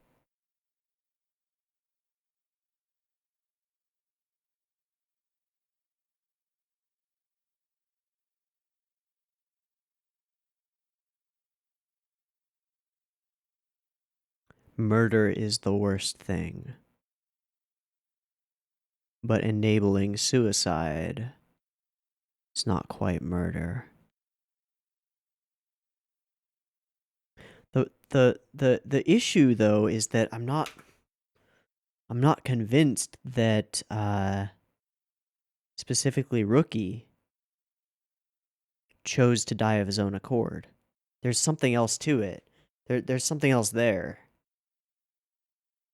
So, okay, it doesn't seem that they were drugged necessarily, but that she has the ability to convince people to want to die. How long did he leave her in the room with Ukoda? Ukoda? I think that's right. Unknown.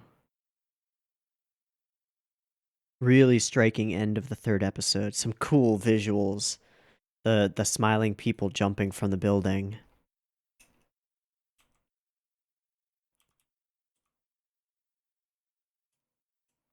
Beautiful and horrifying. How does she change? And disappear?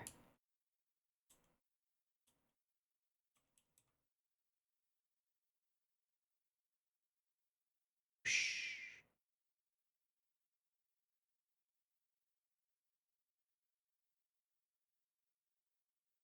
I like this. I mean, it's poignant. Japan is a country that's had a suicide problem for a long time. So to address it in a way like this is really interesting. I wonder how...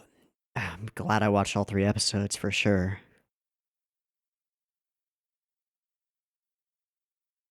I wonder how we wrestle with this idea.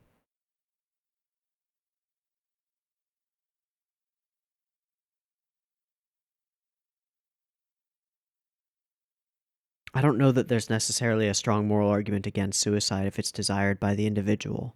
And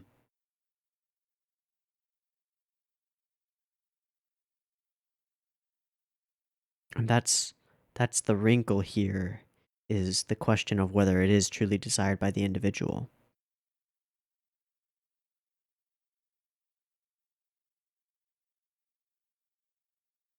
That's why she brought up contraception.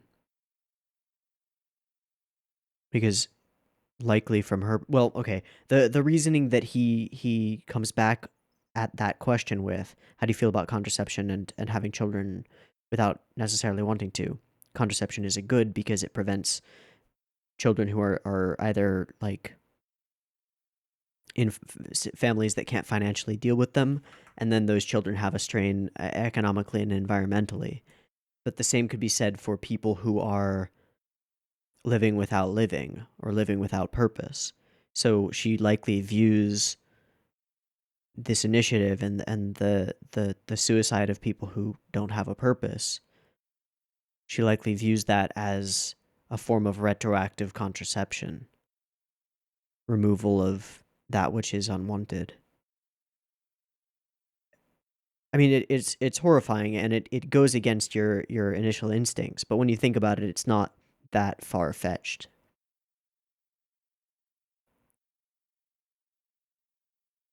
Question is how she changes. I'm sure we'll get an answer eventually. So the plan is revealed, and along with it, the revelation that Itsuki is doing his own thing.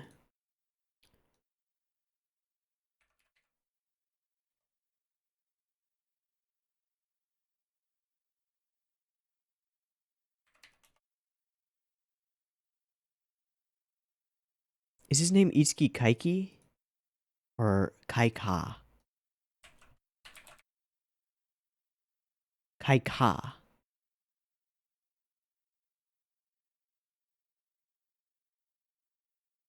Nope. Squid Tree. That doesn't mean anything. But I should look into more of the names.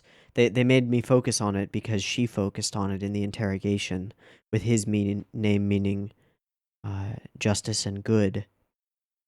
both of which are subjective, and hers meaning false love.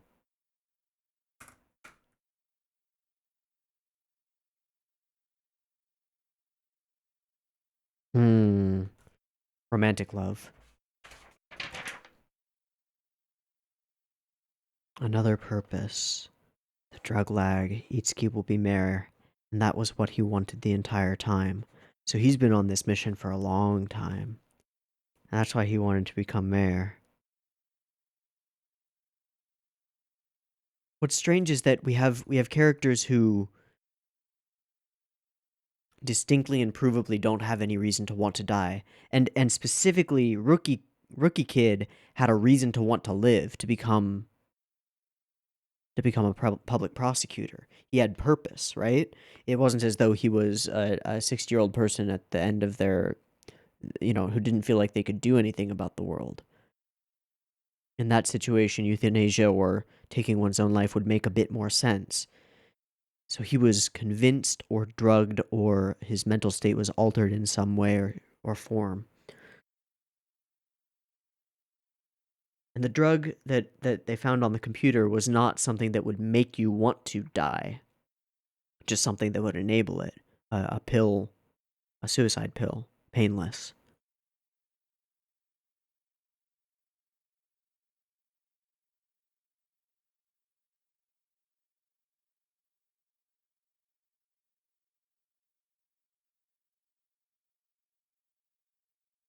There's not as much mystery in this episode because it's the reveal episode. Everything is built to build up to this.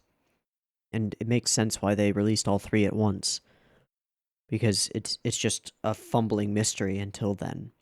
A well-executed fumbling mystery, but nonetheless.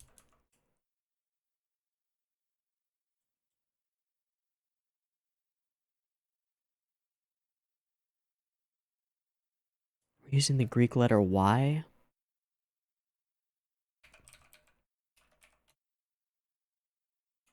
Which letter is that?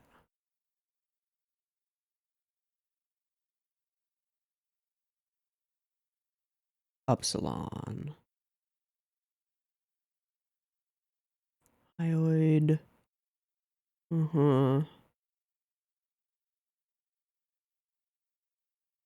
Pythagoras' letter, an emblem of the path of virtue or vice, with the spread branches. That doesn't seem right. Oh, it's more like psi, isn't it? In the title. Where's the title sequence? Did I skip it?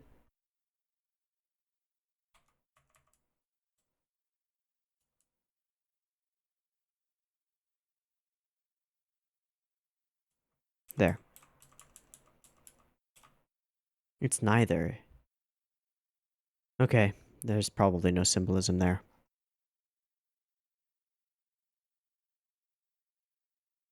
Oh, upsilon can be a symbol for pharmacology. That seems like I'm reaching.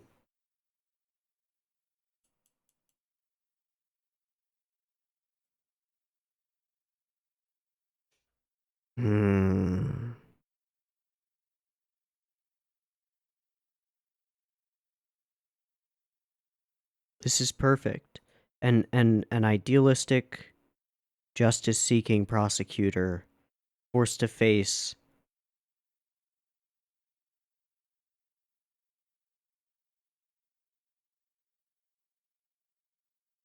a moral and ethical conundrum on a broad scale that's causing death but with the consent of the dying. Weird. Weird and interesting. Exactly the way I like it. Yeah. Okay. So this becomes chasing down her to an extent, attempting to stop it, whether or not that's justified. And I assume we're going to continue questioning the meaning of justice because we're in a gray area. A dark gray area. Well, it's in the gray areas that the fun is had, isn't it? Where you can see shadows or light depending on your perspective. That's pretty cool. I like the show a lot. I hope it airs on Mondays. So, I'm about done with what I want to say about this episode and the 3 episodes as a whole. Uh, it's been quite a wild ride for the at least for the first two. This third one was less of a wild ride up until the big reveal, which was quite a big reveal. Gonna have to think about it for a bit. Probably will be more coherent on that, on the moral and ethical like conundrum here. I'll have to read up on some thoughts on the morality of suicide and assisted suicide because they're intertwined.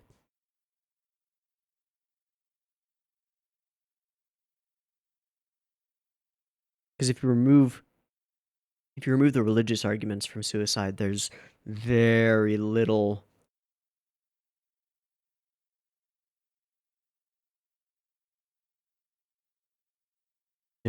against it. Especially if you put it in the context of like the euthanasia debate, where someone believes or knows that their time is already coming to an end or is in great pain or doesn't see a purpose to remaining alive. It becomes a much more complicated debate.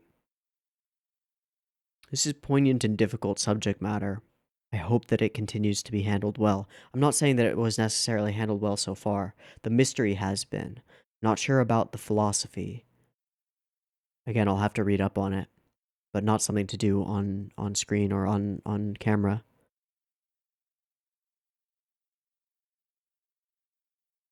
The point of a piece of media like this, in my mind, is beyond entertaining. It's to force the viewer to think, to consider other angles and other perspectives on thoughts that they have maybe put away. Because when we come to a conclusion in our own minds about the way that things are and the way that they should be, we often compartmentalize that and put it away and sort of just use it as a gut response, as opposed to actually thinking it through in each and every situation. We like simple answers, and we like to take complicated things and boil them down to simple answers and then stick to those simple answers forever. And a piece of media like this, in part, beyond entertaining, beyond being a source of income for the author, is also a way to force us to dig up those beliefs and decompose them, to break them out of their simple, condensed point into the component parts, and then force us to reassemble our belief systems around them, which I think is an incredibly valuable thing to do. So to do that on something that's poignant everywhere, but especially so in Japan, especially so in a world where technology is accelerating and purpose and work are more difficult to achieve, I think.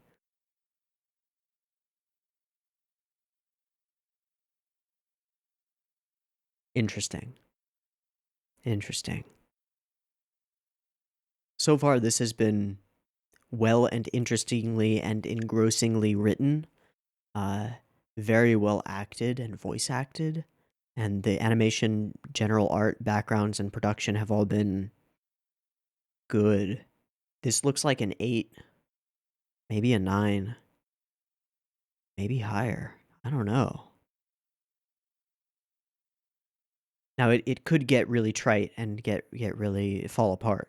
It could fall apart episode 4. Easy. If this isn't handled with care and the writing isn't as good as it has been for the introduction of the mystery, it could fall apart real bad. But it could also get better. I like this show. I'm excited. We haven't had a show like this in a long time. It's nice to be able to see one while it's airing, and to be part of the first discussion about it. So hopefully it airs on Mondays, because then I will definitely be able to watch it. If it airs on Sundays, I'm gonna have a much harder time watching it. I might just push it to Mondays if it does. In any case, yeah, I need to wrap this up. I will do some investigation and reading on my own and come to some sort of conclusion, or at least do some sort of a survey on the various schools of thought, so that I've got a little bit more grounding when I go into the next episodes. Now that we know what this seems to be about, I think that's worth doing. But anyway, I want to wrap this video now. It's already 2 hours long, so I want to wrap this video. So I've been Tiabu. This has been Babylon episodes 1, 2, and 3. I hope you've enjoyed these first 3 episodes of this new series as much as I have. And I said at the beginning that I was sort of iffy on Reveroot and the director, but this seems to be a really strong showing from them. So cool. Anyway, I hope to catch you whenever the next one airs. I'm not sure if this is like a Vinland Saga situation where it'll be like 3 weeks before the next episode actually airs, but keep an eye out for it, because when it airs, I'm gonna try to watch it. Whether that's on the day that it airs or on the next day, Monday. We'll see. But, this seems like something worth watching and talking about, so I'll do what I can to make sure that we're watching it. Anyway, that's gonna be it for me, so, uh, peace.